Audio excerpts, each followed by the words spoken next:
10 ఏళ్ళు మేము కూడా ప్రభుత్వంలో ఉన్నాం. మా అనుభవాలను ఈ ప్రభుత్వానికి ఈ రాష్ట్రానికి మేలు జరిగే విధంగా వాస్తవాలు మాట్లాడే ప్రయత్నమే చేస్తాం అధ్యక్ష. అయితే ఒక రిక్వెస్ట్ అధ్యక్ష, బడ్జెట్ మొత్తం 4 రోజులు పెట్టినాం.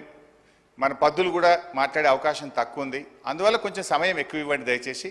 మేము ఈ రాష్ట్రం కోసం, మరి ఈ రాష్ట్ర ప్రజల భవిష్యత్తు కోసం ఈ ప్రభుత్వానికి కూడా కొన్ని మంచి సూచనలు ఇస్తాం అధ్యక్ష. కొంచెం దయచేసి ఇంటరప్షన్ లేకుండా సమయం ఇవ్వాలని విజ్ఞప్తి.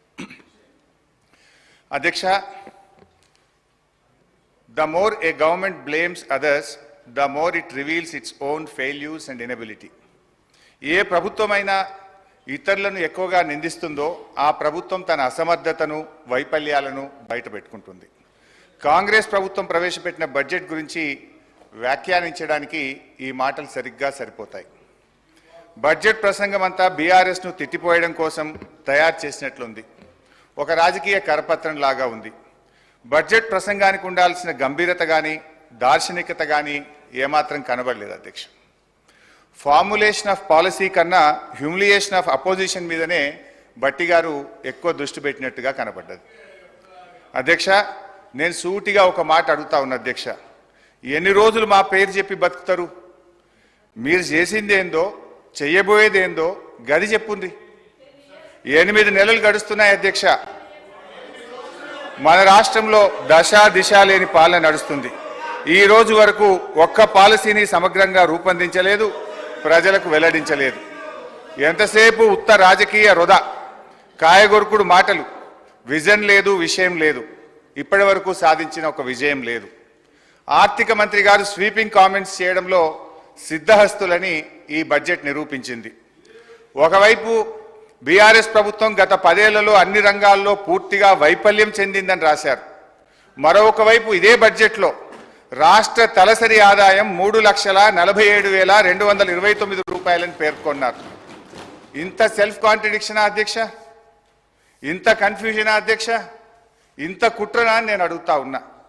ఎందుకంటే 2014లో మా ప్రభుత్వం అధికారం చేపట్టినప్పుడు తెలంగాణ రాష్ట్రం దేశ తలసరి ఆదాయంలో మనం కంపేర్ చేసినప్పుడు, ఇతర రాష్ట్రాలతో కంపేర్ చేసినప్పుడు మనం 11వ స్థానంలో ఉన్నాం.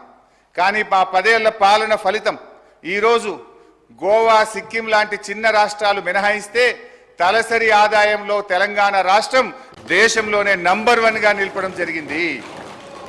అధ్యక్ష, నేను అడుగుతా ఉన్న భట్టి గారిని, తలసరి ఆదాయం ఇంత గొప్పగా పెరిగిందంటే 10 ఏళ్ల మా పాలన ఫలితమా, 8 నెలల మీ పరిపాలనలో పెరిగిందా?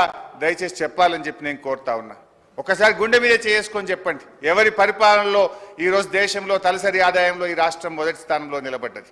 అధ్యక్ష, 4.5 లక్షలు లేని జిఎస్డిపిని 14.5 లక్షల పైకి తీసుకుపోయింది మా బీఆర్ఎస్ పాలననా, మీ 8 నెలల కాంగ్రెస్ పాలననా అని నేను అడుగుతా ఉన్నాను అధ్యక్ష. 2014లో దేశ జీడిపికి తెలంగాణ కాంట్రిబ్యూషన్ 4.1% అయితే ఈ రోజు అది 5% పెరిగిందంటే ఇది 10 ఏళ్ల మా శ్రమ ఫలితమా, 8 నెలల మీ డ్రామా ఫలితమా అని నేను అడుగుతా ఉన్నాను అధ్యక్ష. అధ్యక్ష, 2013-14లో 1,07,00,000 ఉన్న పంటల ఉత్పత్తిని 4 కోట్ల టన్నులకు తీసుకుపోయింది మా పరిపాలన ఫలితమా, మీ 8 నెలల పాలననా అని నేను అడుగుతా ఉన్నాను అధ్యక్ష. మేం వ్యవసాయానికి ఏం చెయ్యకుండానే 4 రెట్లు ఎక్కువ పంట పండిందా? తెలంగాణ రాష్ట్రం వచ్చినాడు కరెంటు పరిస్థితి ఏంది? ఆనాడు ఏం పరిస్థితి? అడ్డు అదుపు లేని కరెంటు కోతలు, పారిశ్రామికవేత్తలు ఇందిరా పార్క్ దగ్గర ధర్నాలు, వ్యవసాయానికి అర్ధరాత్రి కరెంట్లు, గృహ అవసరాలకు పట్టబగలు కరెంటు కోతలు. కానీ 6 నెలల్లోనే పరిస్థితి చక్కదిద్ది వ్యవసాయానికి చాలినంత కరెంట్ ఇచ్చాం. 2 ఏళ్ల వ్యవధిలో అన్ని రంగాలకు నాణ్యమైన 24 గంటల కరెంట్ ఇచ్చిన ప్రభుత్వం మా ప్రభుత్వం కాదా అధ్యక్ష? ఇవన్నీ చూస్తుంటే ఈ చెయ్యి పార్టీ వాళ్ళు కూడా